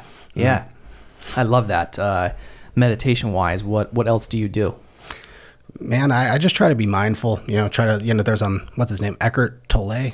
I believe he has a book called The Power of Now. There's another book I just recently read, Everywhere You Go, There You Are. Or wherever you go, there you are. Yeah, it sounds very familiar. Stuff like that. I just try to be in the moment, right? Like right now I'm here. I'm in this studio. I'm doing On the Stacks. I'm not thinking about dinner tonight. I'm not thinking about what I got to do. I'm here. Yeah. Yeah. Other than that, I just try to, I don't want it to sound like every day I'm up trying to do something, because there's still days where I'm like, man, I just don't feel good. Right. I feel sad or something happened. I think it's important to allow yourself to have those days too, because they're going to happen. Yeah, you don't have to be the person that says like, oh, I'm constantly in motion all the time. Like I am. I'll say like I'll always be the one like, oh, I'm constantly in motion too. But there are the days that I do nothing. Yeah. And I think because I do so much, and a lot of what I do like is online on social media. Not that I'm not doing a lot, but it also does appear that I do a lot like 24/7 just because the podcast and everything, social media, like there's people helping me too, so it's like not always me. It's like everybody thinks like, well, how are you doing this on there but you're over here doing this? It's like how it's like you cloned yourself. I'm like, well, it's like a lot of stuff is planned, scheduled out, blah blah blah blah. Sure. But even though there's times where there might be stuff being posted on social media of me and my content, it doesn't mean that I'm not just sitting home doing nothing. Like, because I could be, and like sometimes I am, and I think like, it's I just want to say that like I think more people need to like also know that like it's just like okay to have that day of like I'm not doing anything. Yesterday, dude, I have no shame sitting here telling you I watched a whole season of The Sopranos yesterday. Well, that's a very great show. So, but it was I didn't feel good. I was having like a kind of a bad mental health day, and I'm cognizant of that. Mm-hmm. So saying, you know what, man, I'm gonna stay in bed today with the dog. I'm gonna watch this whole season of The Sopranos. I'm gonna eat like shit. It's fine, because this morning I woke up, I hit the gym, I ate healthy, got right back on. You know what I mean? So, and if you need 2 days in a row or 3 days in a row, you take that. You have to be in touch with yourself and understand what works for you, because what works for me isn't going to work for you. Right. But being able to identify that, you can then kind of program and build from there. Yeah. What else? What else do you do for mental health? Is there anything else like that you do that we didn't mention? Therapy, man. Well, yeah, Go to therapy. That's a big one. That's a big one. Dude, the problem is like, I don't want to focus solely on men, but men's mental health is still something that like, there's a lot of like, oh, you go to therapy? You're fucking right, I do, and I'm better off because of it, Like, yeah. Why is it such a bad thing that I want to be aware of my own bullshit and be able to address it? Like have somebody else call you out. Yeah. Right. That reminds me, man. Speaking of Jocko and Goggins, I wanted to mention on the subject of the military. Yeah. I'm not speaking for combat vets, right? Because that's something I have no experience in, and therefore I'm unqualified to talk about. But I've read conflicting statistics, but I'm going to estimate that about 90% of all the armed forces never see combat. So for those guys like me, that you do your 4 years, or you do 8 years, or you do 12, or you do 20, if you're lucky enough to go that long and never be to a war zone, don't get out and fucking say, all right, I did it, I'm done. Do something greater. Right. And I realize a lot of people are like, oh, what's going to be greater than my military service? I don't know. Figure it out, but do it. Use your benefits. Like I just found out recently about a program that I don't think a lot of vets know about. And it's called Veterans Readiness and Employment. For those who are aware of the GI Bill, it's Chapter 31. It used to be called Voc Rehab. They're paying for me to go to Northwestern University for graduate school. Hell yeah. That's the number 10 school in the country. It's number 24 in the world. They're paying my tuition because I'm an honorably discharged veteran. Now, there's other, like you can use it for job training, you can use it for certificates, whatever it is that you want to do. Trade school. Look into it. Use your damn benefits. Find the next target, find the next mission, the next goal, and accomplish it. Don't fucking rest on your laurels because you got discharged. Like, oh, I have a DD-214 now. I don't have to do anything else. What, you're going to stagnate at 24? That's it? You don't have to succeed or achieve anymore? It's bullshit. Get off your ass. Use your benefits. Get in touch with your VA counselor and do it. Yeah, because there is a lot of resources out there, and there is. And I think like you said, the biggest thing is like the journey. It's still, there's still that next thing. Yeah, you don't have to just hang your boots and think that that's it. Yeah, dude, I loved the military. I loved it so much. But I firmly believe that we can all do more, right? So like, yeah, I get it, dude. Enlisting sucks. There's a lot of bullshit. There's a lot of things I didn't like. But who cares? That's where all the lessons are, man. So get out and do it. Go to grad school. Get your bachelor's or your associates. Go to trades, whatever it is that you want. They'll help you start a business. They'll give you startup money if you're an entrepreneur. Do it. Yeah. The only excuse you have is like, oh, I'm fucking lazy. That's it. Yeah. Or I'm just, I don't feel like putting in the work to like find those resources. And I will say this, they don't do a great job of informing you when you get out. It's a very quick, like 2-week process of like, all right, here's all your benefits. Good luck. Good luck. Yeah. So that doesn't help, but you got to help yourself. Yeah. Get in touch with the VA. Go on the website. All this information's there. It's not like it's hidden. Yeah. You know? Yeah. It might be a little hard to find, but yeah, like you said, it's there. And you know what? Or ask somebody like you. Yeah, by all means, get in touch. I'm so happy to walk you through it. One of my buddies told me about this program, so I'm happy to pay it forward, man. Yeah. So all right. So Northwestern, what are you going to school for? So I'm going to be getting a Master of Science in Communication with a focus in leadership. It's a 100% online program, which is cool because I just got a really kick-ass job. So I don't have to worry about moving to Illinois. Yeah. So I'll be able to work and then, focus on getting my master's degree. Congrats, man. That's awesome. Appreciate that, man. Thank you. Yeah. It's I'm a first-generation student, man, so I feel obligated to take that as far as I can. We'll see how this job goes. If not, I might go get a PhD. I don't know. We'll see. But yeah, hell, why not? The benefits are there. Use them. Yeah. Yeah. So all right. So what's the future plan? Like, what's the next step for you? Man, I'm 30. You know what I mean? So I'm at a point in my life where I want to travel more and stuff like that. But I really, dude, I want to settle down, buy a house, think about having some kids and stuff like that. It's I made myself this promise that I would not bring another life into this world until I was able to conquer my own shit. I don't ever want a kid to grow up like I did. Luckily, I had my mother, who's just an absolute angel, man, who dealt with so much bullshit, and she was still always there going to bat for her kids, working 4 jobs. Like, we did not grow up with money. But because of this woman, I started every school year with new shoes, a new backpack. You would have never known, So I think about that, and, that's what I want for a future little me, So, and I think I'm finally at a point now where I'm like, you know what? I feel comfortable. I feel like I can really help another little person thrive in this crazy, crazy world that we live in. So I'm looking at nesting, man. I'm not don't get me wrong. I'm still going to kick my own ass every day. Yeah. Be adventurous. But, right. Yeah. Like I said, I just lined up a pretty good job for myself. I'm going to grad school. So it's not like I don't think opportunities are going to cease to exist. Right. Yeah. And, you had this generational gap that you just closed. Yeah. Which I think is so cool. I just learned this term. I'm the cycle breaker of generational trauma, man. And that's I'll tell you what, it's a heavy weight to carry, but I'm glad it was me. That's the biggest takeaway from all this, man, is all the woe is me, all the bullshit, all the I'm such a victim and I'm going to treat you badly because of how I was treated.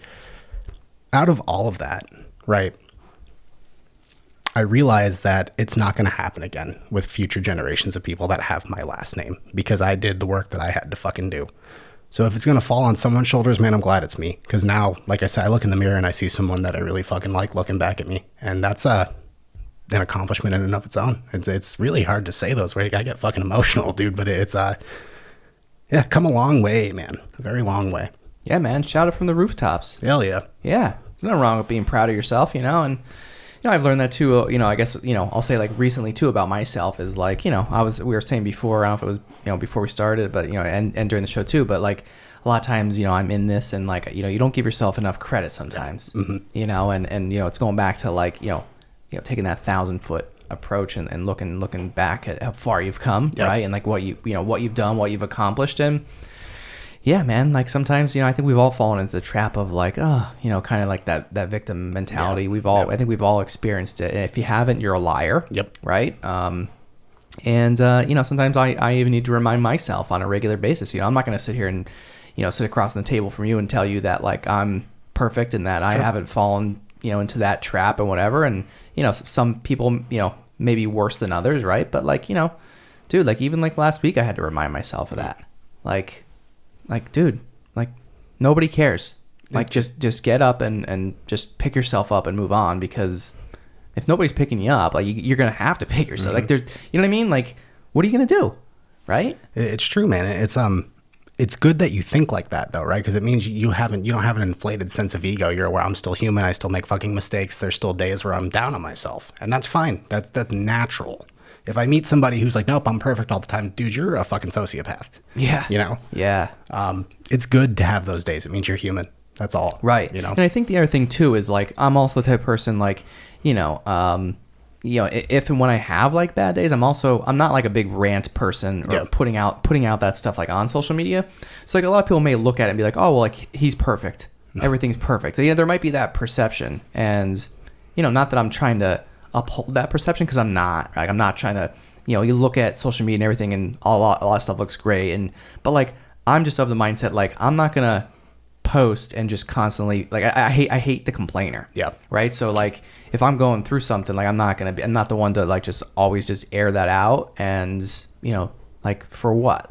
For people just to then feel bad for you, and just like I just don't like that. I mean, I'm just a big will I sit home and maybe talk to my wife about like and complain things with stuff? And that's what we do. Like, I'm not gonna like, just constantly put it out on social media. And it's like, so that's the reason, like I'll say, like for me personally, like why, you won't really ever see much negative anything from me, because I just believe in not doing that. And, just really putting out the positive content. But again, occasional rant here or there where it's like, yeah, we all do it. You know what I mean? Like, but yeah, it's you just gotta, take the days, and, I might be more private about it, than maybe some other people. And that's just the way I am too. And, it's all good, but like, it's not always perfect.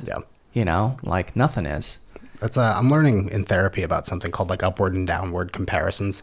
So I'm going to try to keep that in mind with this next statement. But are you familiar with the concept of PMA? PMA? Yes. I'm not. It stems from, to my knowledge, and feel free to correct me if I'm wrong, those of you in the comments, it stems from primarily a punk rock group called Bad Brains. And they're a Rasta group. They're like, to my knowledge, they might be the first all-black punk band. Interesting. But they introduce this concept of PMA. It means positive mental attitude. So it's like, hey, no matter what, dude, I'm going to kick that PMA. And if you're opposed to that, I don't want to talk to you. So it reminds, social media is a highlight reel. None of us post our real, authenticity. But I feel like a lot of those people that complain on social media so regularly, it's like, dude, you just need a hug, man. That's all it is, yeah. Or maybe a Basil Hayden, who knows? Yeah, exactly. That's love is still the most powerful force on this planet, man. I don't care what anyone says. So you meet these complainers, and you could be like, oh, this fucking guy's bumming me out. Or it's like, hey, dude, I've been there before too. I know how you're feeling. It's not going to be like this forever, but you got to fucking take the first step. No one's ever alone as long as I'm drawing fucking breath. But letting people know that is a much better, way to address the problem than saying like, I can't be around this fucking asshole, Yeah. And that's PMA, man. Interesting. Mm-hmm. What was, you've been in therapy for what, a year, you said? Just about. My therapist knows better than I do, but I started last summer. So it's just about a year. What's the greatest thing that you've learned so far in the last year? I know there's a lot. But we could do a whole separate podcast. Right. Yeah. Part two for that. The greatest thing I've learned in therapy, man, is that, first and foremost, all of these things are human, right? And no one, I personally don't believe anyone's better or any worse than anyone else. I think when you start making those comparisons, that's that upward and downward stuff I was talking about, and that's not good. It's totally okay to be an emotional being, man. I wish my dad was still alive purely so I could tell him like, yeah, dude, I cry sometimes. It doesn't make me any less of a fucking man, It's fine. It happens. We're people, Yeah. But like, stoicism it's a bit contradictory because it's this practice. It's not being emotionless. It's learning what's worth being emotional over. So I'm learning more and more, like some guy cuts me off in traffic. Initially you're like, oh, doesn't matter. Who cares? Oh, I know. I've been that guy, I think, too many times. Yeah. And it's like, have you seen American History X? Mm-hmm. Yeah, at one point he says, hatred is baggage. And it is. It's fucking heavy, man. Yeah, sure is. It's so quick, or it's so easy to fly off the handle when someone mistreats you. But then you realize, like, man, they're probably going through some shit too. You know what I mean? And who am I to make them feel invalid because of that? Just because, like, all right, you did something stupid in traffic or someone took your parking spot, whatever. All that's irrelevant in the grand scheme of things, you know? So therapy's really teaching me how to pick and choose my battles, I guess, how to focus what's unimportant or what is important. And just self-love, man. There's nothing wrong with being, you know, saying I'm proud of me. I love you. It's fine. You know, we're going to get through this. And I have this internal dialogue with myself constantly. Yeah, and just learning to forgive and learning to, like, try to make love a priority as opposed to, like, oh, you and I are different, so we can't get along. There's enough of that in the fucking world. You know what I mean? Yeah. So well, it's yeah. So what do you talk to yourself about? No, dude, everything. Everything. You know, they say only geniuses talk to themselves. Well, I don't know how much weight it holds, dude. I took the IQ test when I was in kindergarten. I scored a 147. So, you know, that's all right. That's, yeah, it's, yeah. To be fair, I fucking killed a lot of those brain cells. Dude, I talk to myself about everything, man.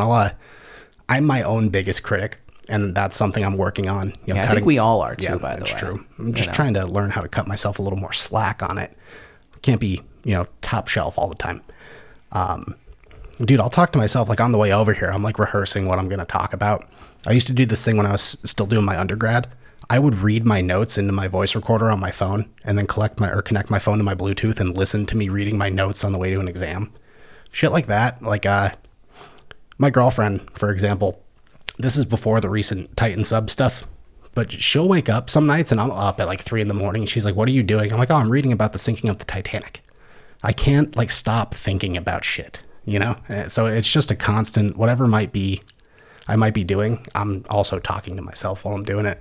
Yeah. You do the same thing. It gets to be a bummer, man. Yeah. So learning, like I said, having those little hobbies where I can get lost in playing guitar for an hour or I can get lost in a book for an hour really helps. Yeah. You know? Because that internal voice gets loud, man.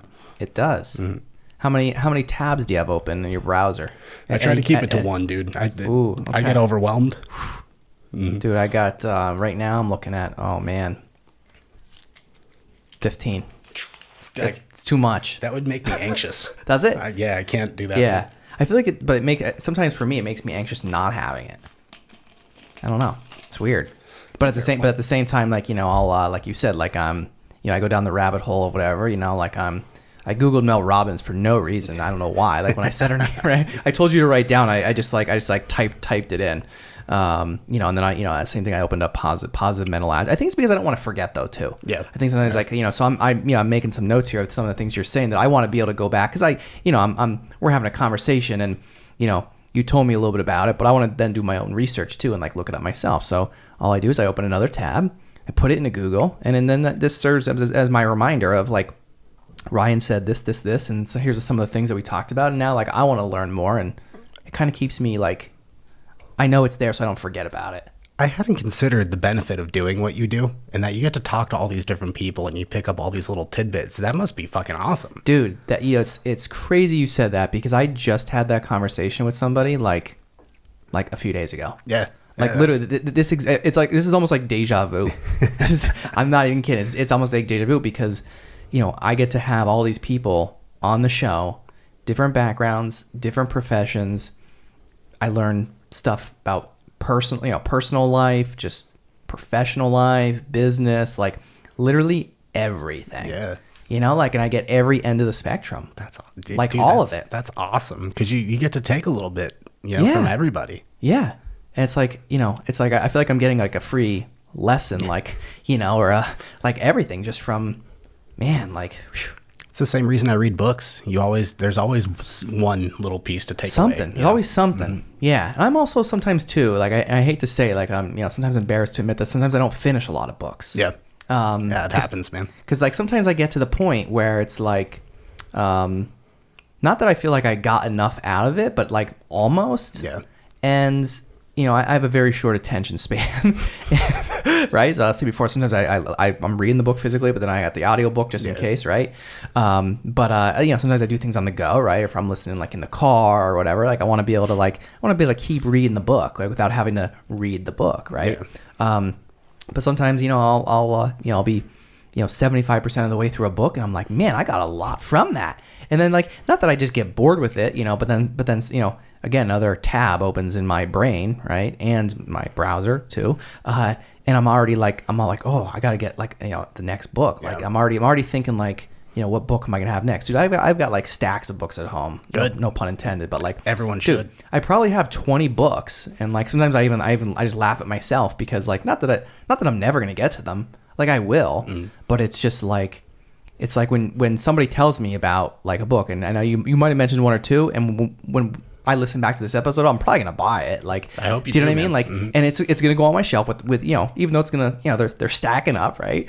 But like it's things like that I'd like to have that bank of stuff because like when I get to that next book, I'll get to that next book. But yeah, sometimes I don't finish them all. That's all right. But But it's like, if anything, man, when you have company over and stuff, then wow, Bill's a Bill's- voracious reader. Right. Yeah, and the crazy part for me, dude, like, and I told this to somebody else just last week as well, because I had a friend over at my house, and he literally walked into my office, and he's like, and I had it. There's a one stack like here on my desk, and I had another stack like at this little other table behind my desk. And, we're just going through them. He's like, oh, I read that one. I read this one, this one. We're just going through a couple of them. I was just telling him, again, about a couple of them I didn't even read yet, but I just, know like a little tidbit. Right. And, same thing. He walked, he's like, dude, you say you got a lot of books here. I'm like, I joke. I was like, yeah, I didn't read them yet. I'm like, they're here. They're, they're on the list. They're, they're in the log, but yeah, it's just like, every time I discover something new like that, I'm just like, I want to have it ready, in the queue. I just try to make it like 10, 20 pages a night. Nothing like, I'm not going to sit there and read for 4 hours unless I'm really into something. But if I can just do like a chapter or two, that's a win, Yeah. And it's usually before I go to sleep because I have a really hard time sleeping. I always have. I imagine it's connected to my childhood traumas. I'll address my therapist about that one.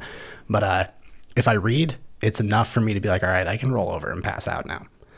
So that's become like, if I don't read before I go to sleep, I'm like, no, I'm not going to sleep tonight, man. There's no way. So it's like a little unwind. Yeah, it must be. Yeah. So it's because of that, I'm able to finish the books that I start. Yeah, because it's like, all right, I started, I got to finish it. I can't. I don't like to leave things undone.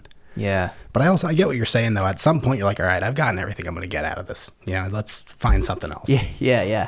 But then I feel bad when I don't finish them. Sometimes I'm like, oh, like I have one like sitting on my counter at home, and I'm like almost there. Dude, it's like it's so hard to go back and be like, all right, I'm going to pick up where I left off. But you're like, because I forgot everything else. Right. So like then I'm backing up like a chapter or two because I'm like, shit, I know I left off there, but boy, I don't even remember that because I might have been half listening towards the end, or half paying attention as I'm reading like the last couple pages, and I'm like, shit, now I gotta go back a few. Yeah. My problem is I jump around a lot.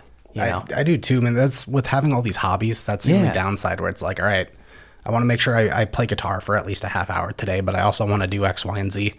And then next thing you know, like life happens and you're like, well, shit, I didn't do this today. Now I feel bad. It's a cycle, man, but it's fun. It's part of the game. Yeah. Yeah. And it's like, I guess it's a good problem to have too. Like that I'm, you or me or anyone else, like you're always jumping around, but it's like you're doing something. Yeah. It's like you're doing something good. It's not like, it's not like you're, falling back into, drugs, addiction, whatever else. Like, you're doing a little bit of this, you're doing a little bit of that. And I think it's, even if you don't finish, I think it's still healthy to be, dipping your toes into a bunch of different things because it's all stuff that's, brain food. Yeah, and that's the thing, man. Like I'm horrified of the prospect of like dementia or Alzheimer's or something like that. So I'm like, all right, as long as I'm reading, I know my brain's like exercising, right? It's working. It's yeah. Like I love doing puzzles like Sudoku and stuff like that.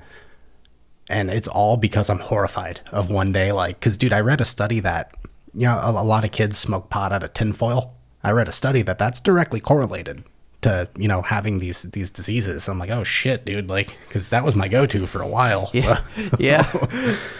I try to be cognizant of stuff like that. Hopefully that's not the case, but these are like the little self conversations I have. Yeah. Mm-hmm. Well, hey, at least like you're doing the research. Yeah. You're figuring it out, and you're doing the right things. Yeah. And now. Yeah. Yeah. And hey, better late than never. Amen, man. As cheesy as it sounds. Yeah, and like I said, dude, I'm not above. Like, I'll sit down Saturday night. I sat outside with my laptop. I watched The Sopranos. I had a whiskey and a big cigar. It was great. I had a great time. So, it's... Some people cannot do that. Some people addict through and through. Yeah, and I don't say that word with a negative connotation. I want to be very, very poignant about that. But for me, it's like, well, if I had to abstain from drinking, it means alcohol beat me. And I don't like getting beat, you know? As much as I say I'm not competitive, I still don't like, you know, knowing like, oh, I can't do that because it's better than me. Fuck that. Just be, you know, what's the word? Moderation. There you go. Yeah, that's right. Yeah, everything in moderation. You know, we've only had one Basil Hayden tonight. Just like, even like pot, dude. We're at a point now, like it's 2023. If you still think weed and heroin are the same thing, read a fucking book, dude. Like, yeah. They're kind of different. Vastly. Yeah. You know. Yeah. And so that's a whole other conversation entirely. But I really wish we would stop to like, oh, it's a Schedule I narcotic. No, it's not. It's pot. Yeah. Relax. There's worse things. Yeah, you could be doing a lot worse things. Yeah. Yeah. For sure. Yeah. But be responsible, people. Of course. Always responsible. Always moderation. Yes. Starting your day with a bong hit is not conducive to productivity. It's not? No. Oh. Maybe for some people, not for me, dude. Yeah.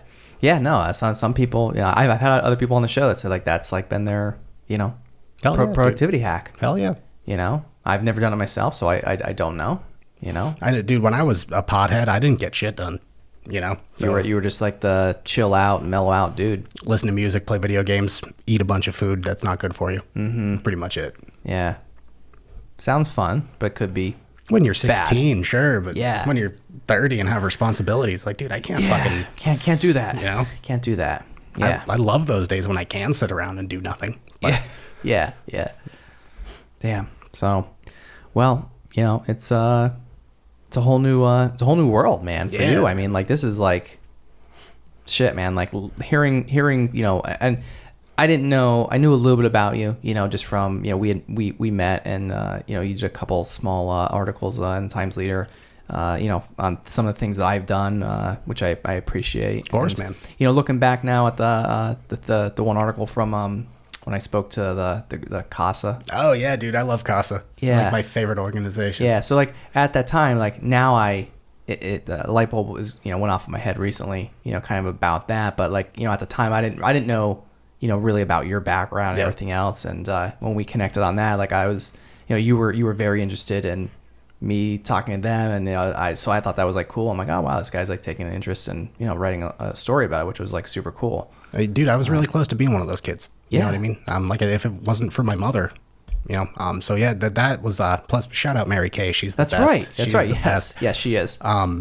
Yeah, dude, when I got the chance to do that story, I was like, hell yeah, that's the stuff I loved about being a journalist. Yeah. You know, but if you want me to go cover like a campaign rally, I'm not interested. Yeah, that's boring. Yeah. Yeah. No, this is, you know, not that doesn't matter, but this matters. Sure. This stuff really matters. And, you know, for me to, you know, have that opportunity, you know, Mary Kay asked me to do that, and I'm grateful that she did. And it was a really cool experience. And to be able to, you know, just talk to kids just about opportunity, that's all like that it was, like pretty much, you know.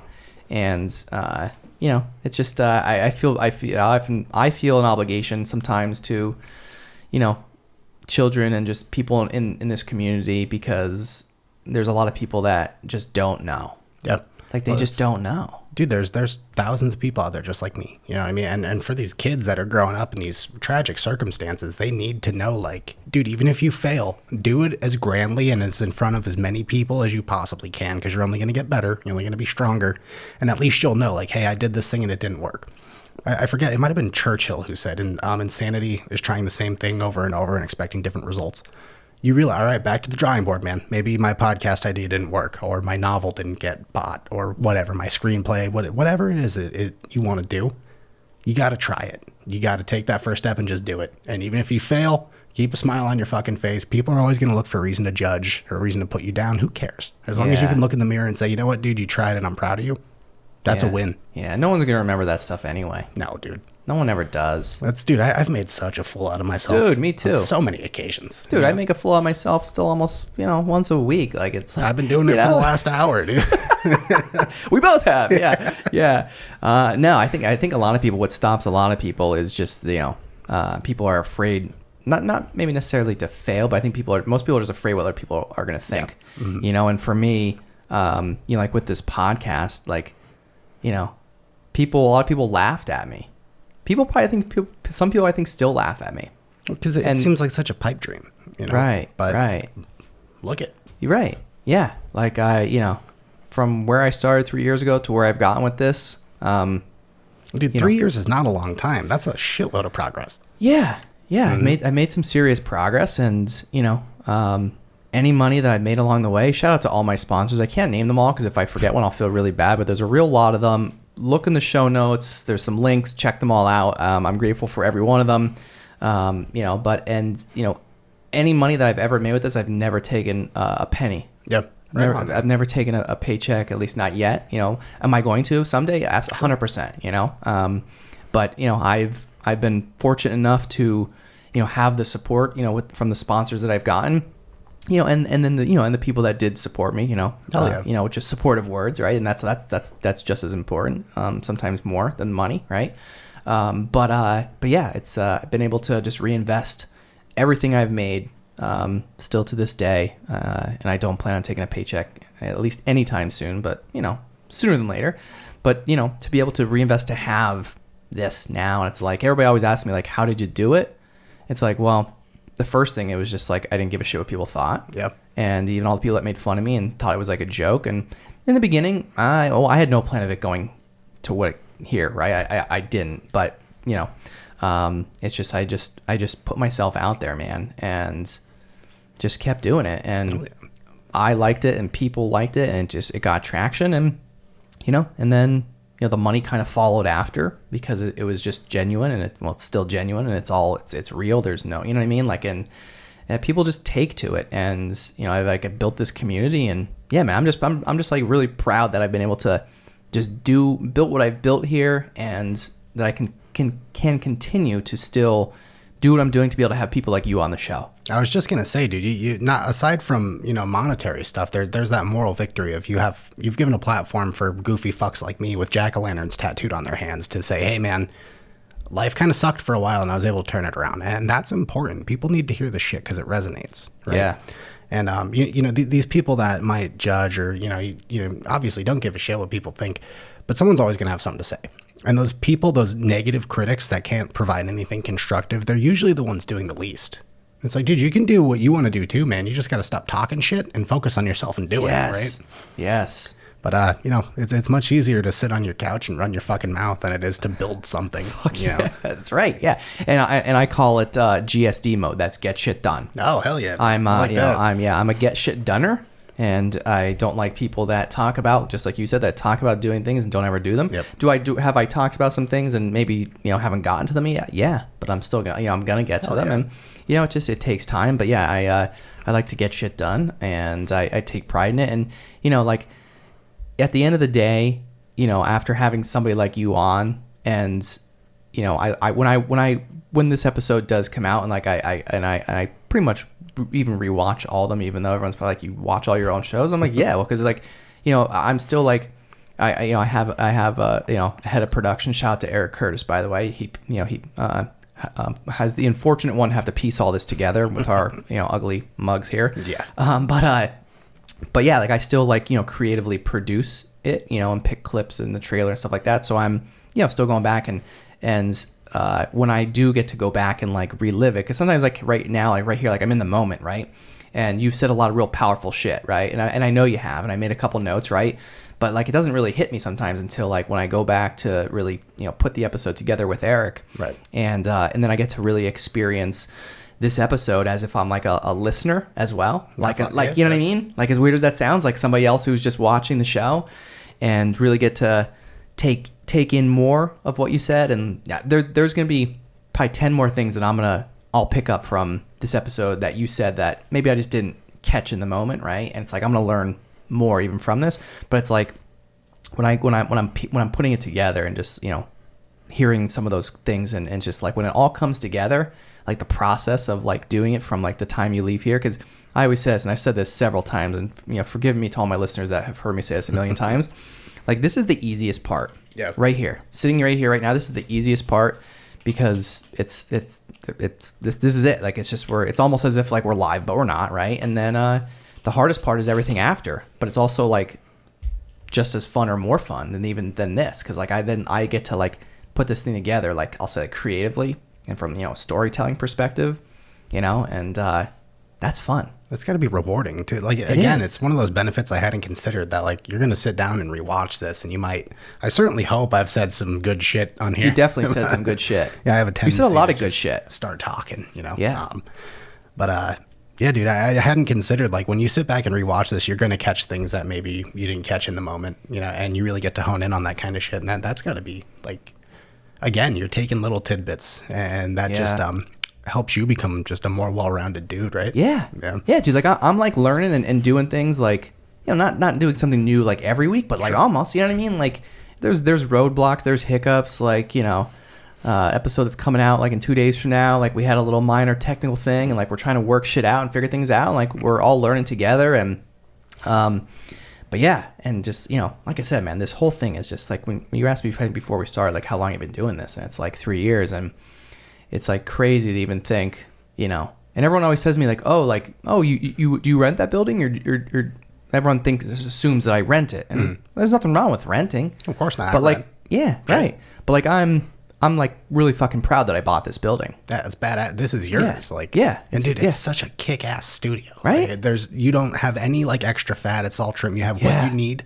Yeah. And come in here and just fucking create this inspirational thing every week, man. Yeah. And it's one of so many rad things that are coming out of the valley, dude. And I love it. Like, thanks, man. Growing up, I was like, I can't wait to fucking leave here. Now that I'm home, I'm like, dude, this is me. This place made me. This is where my best and worst days were. And to see people like you, people, like the Rainbow Alliance, we just had the Pride Fest, dude, like shit like that is so fucking powerful and inspiring. And these are the things that we need, because this place, man, like, I've heard so many people say so many negative things, but look at this. Look at, like, I certainly hope someone listens to this and is like, man, I'm ready to run through a fucking wall too.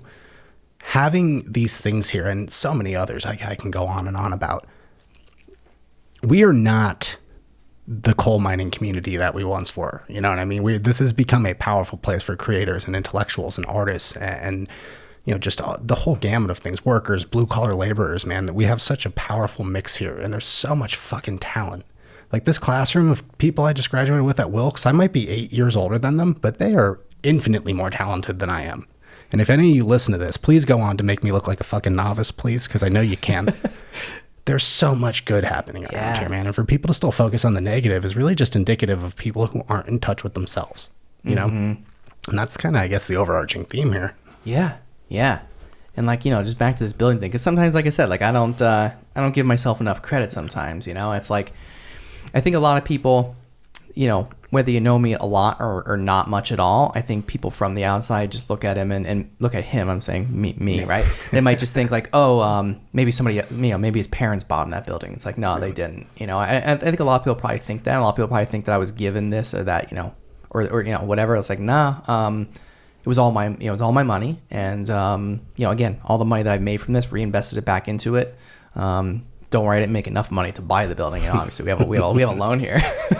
I'm not rolling that kind of money, but if my sponsors want to pay a little bit more, we could use it. But yeah, man, it's like, it's just crazy. It goes to show like what is possible, but also just taking a bet on yourself, like really doubling down on yourself, because did I have to expand like I did and maybe spend the money that I did? Maybe not. But like, I got bigger plans. Yeah, man. And like, I want to expand. I want to do more. And, this, part of why I, bought this building, is because of that. There's, some other things, to that story as well. But like, like you can't grow if you don't take the chance and sort of, go to that next step. Like, I think when I bought this building, I don't think really even many people even knew, maybe except for a couple close family members around me, but who are all supported, by the way. So shout out to all of them. Thank you. But like, if I told anyone else, they'd be like, what the fuck do you need? Like, what do you need a building for? Just do it at your home on Zoom. And it's like, well, it's not the same. Right. And I'll kind of throw this back at you. Like, when you walked in the door, what did it feel like? Dude, it felt like I was like, this is a place I would hang out in. You know what I mean? Like this, it was like, don't take this the wrong way, but like when I was in high school, we had a tree house. We built it from scratch by ourselves. We used to hang out. Like we were running an extension cord like 300 yards from my buddy's aunt's house so that we could play PlayStation 2. Yeah. it felt like that. Like it was like the clubhouse. It's like nostalgia, right? Yeah, obviously. Dude, I have a Nintendo in the other room. Dude, don't tell me. I won't go home. But it felt like that. Like this is like a place where you can come and you can fucking unwind. You can speak your mind. Yeah. You know, I haven't felt like I've been stifled or anything or censored or anything like that here. It just feels like a place where you can come and be creative and have these conversations and connect with people. And that it's welcoming, you know? And Yeah. I think, and you can feel it. You can fucking feel that. Yeah. It's it's powerful shit, dude. Yeah. But it's, you know, when you bet on yourself, you can't lose. And maybe it sounds cliched or lame or whatever, but even if like whatever it is that you bet on yourself for doesn't pan out, you still have the lesson. And as long as you're able to adopt that perspective, you can't lose. Yeah. Yeah. Yeah, man, it's like, you know, I love this place, man. Yeah, it's like, fucking sweet, dude. I would be here all the time. Dude, I'd say that if I wasn't, you know, married and had a kid, like I'd be probably sleeping on this couch. Like I wouldn't want to leave here. I mean, I still don't want to leave here, but I have to, you know. I have other obligations, of course, but like, you know, every chance that I get to spend here, like, you know, I want to spend here. It's like when you walk in that door and so many people have the same reaction as you, and it's just like, whoa. Yeah. You know, and like that's what I wanted to create, you know, and I did. And like, I'm still creating, I'm still like adding stuff on, you know, I told you when you walked in, I'm still doing more stuff, you know, it kind of looks like I'm done, but like, you know, I'm never done. Right. Of course not. But yeah, man, I'm just always thinking like, you know, and just, it's just I don't know, it has a vibe to it. You know, when you walked in, like I felt the energy from you. Obviously I think you felt the energy of the building and, you know, and everything. And it's just like, that's it. Yeah, dude. It's like I didn't come in here with any preconceived notions. I was like, I'm just gonna see what this is about, right? Then I walked in, I was like, oh fuck, dude, this is great. Yeah, yeah. It's I don't want to say man cave, obviously, because we're open to everybody, of course. But it's very, you know, this is a place like, if and when I own a home, I want my basement to be like this. Yeah, you know, yeah. And you know, and I kind of, I'll say like, in my mind, you know, I kind of built, you know, I built this place out, and I'm still building it, more of it out. But like I built it out with that idea that like exactly what happened to you when you walked in the door here today. That's what I built in my mind before I painted the walls and before I realizing a vision, man. Yeah, It's like, man, it's crazy. And I mean, by the way, I haven't even been in here a year. It's been almost a year. No shit. Yeah. Where were you doing this before this? So my family business in Corcoran. Oh, shit. Okay. Yeah. That makes sense. Yeah. So I was there until so I bought this building in July. So yeah. So I'm, you know, having, you know, at the time of this recording, because this episode won't be out for a little bit after, you know, this actual recording, but in real time right now, or, you know, I haven't even been here a year. And actually it took me, I think, almost 3 months of renovations before I actually started recording here. Wow. So I didn't even start recording here until July, August, September, October. Wow.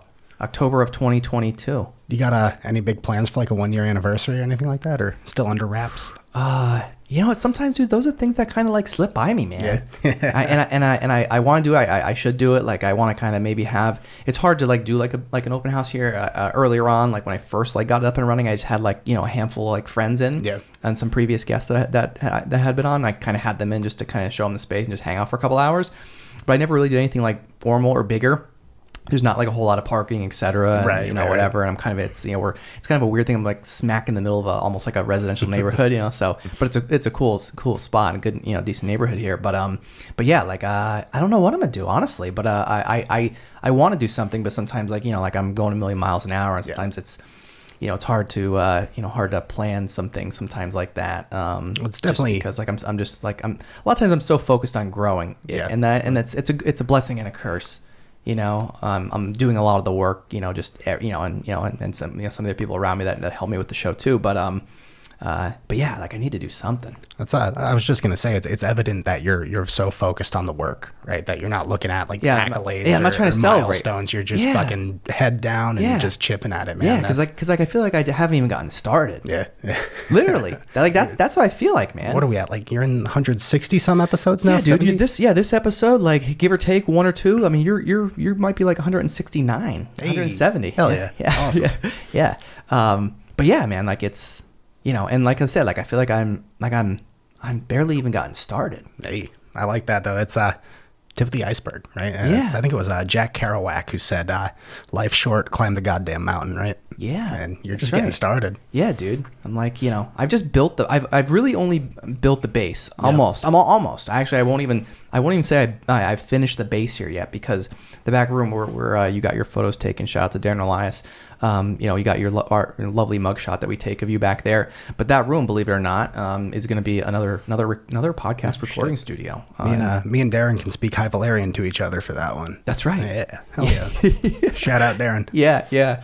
But yeah, man. So like I said, like I'm on the final phase almost of the building here, and then I think the home base will be, like, I'll say complete. Like the OG room, and then you'll have the expansion. That's awesome, man. Yeah, hell yeah. Yes, the OG Blue Door Studio, and I don't have a name for that one yet. I've just kind of defaulted calling it Studio B, like as if like this is A and that's B, because I didn't know what else to call it, and me and a couple other people, I'm trying to refer to it, so we just start calling it Studio B for whatever reason. Hey, it works. Yeah. I feel like we have to come up with a way cooler name, but right now it's just Studio B, because it really doesn't even exist. I mean, there's a nice TV in there. But, and just a lot of tools. Yeah. Amen. That I don't know how to use. It'll happen. Yeah. It'll happen. That's what YouTube's for anyway. Yeah, exactly. Yeah. We'll figure it out. Have somebody else show me how to do it, and we'll figure it out. But, yeah, man, this was dope. Hell yeah, dude. Thank you so much again for having me. Might I say one more thing before we sign off? I wanted to define this term I just learned recently from, Wilkes every year, the communications department hosts the Tom Bigler Journalism Conference. For this year, our keynote speaker was a guy by the name of Sam Goodwin. Sam is now, he's working on, I believe, his PhD at Johns Hopkins School of Advanced International Studies. Sam's been to every country in the world. When he was in Syria, he was imprisoned on false espionage charges in a Syrian prison. I want that to settle for a second. And he came and spoke, and he told us his story, and he's just such a fucking powerful and influential guy. Now, as a person with PTSD, both from the military and from my childhood, he told me about post-traumatic growth, which is a brand new concept to me, and I had never considered that. That's kind of the path I've been on. So, I challenge anybody who's going through some shit, learn how to grow from it. Look for the lessons. It's easier said than done, I know. And I know it sounds probably cliched, man, but fucking focus on that growth. Look for the lessons. You're going to be better off because of it. As long as I'm drawing breath, none of you are alone. Get in touch. Follow me on Instagram, RNE_1993. Whatever it is. You're never alone as long as I'm here. Reach the fuck out. I can talk to anyone about anything. I love you all. Hell yeah, brother. Thanks for having me again, Bill. It's fucking cool stuff. Yeah, dude. So let's do. You got a little left in there. Can we do? I actually downed it. We can do one more little guy. We'll have to just do another little cheers here at least before we end, man. It's been a hell of an episode, and here we go. Just a little one. Just a little guy there. All right, man. Let me give you a Navy toast. Yeah, what's the Navy toast? I ain't above you. I ain't below you. I'm fucking with you. Hell yeah. Cheers, man. Cheers, brother. All right. Ryan Evans on the Stacks podcast in the Blue Door Studio. Thanks for joining me. Hell yeah, man. Thanks for having me. If you want to see more On the Stacks content, subscribe to our YouTube channel at youtube.com/onthestackspodcast or search the hashtag OnTheStacks on Instagram, Facebook, and LinkedIn.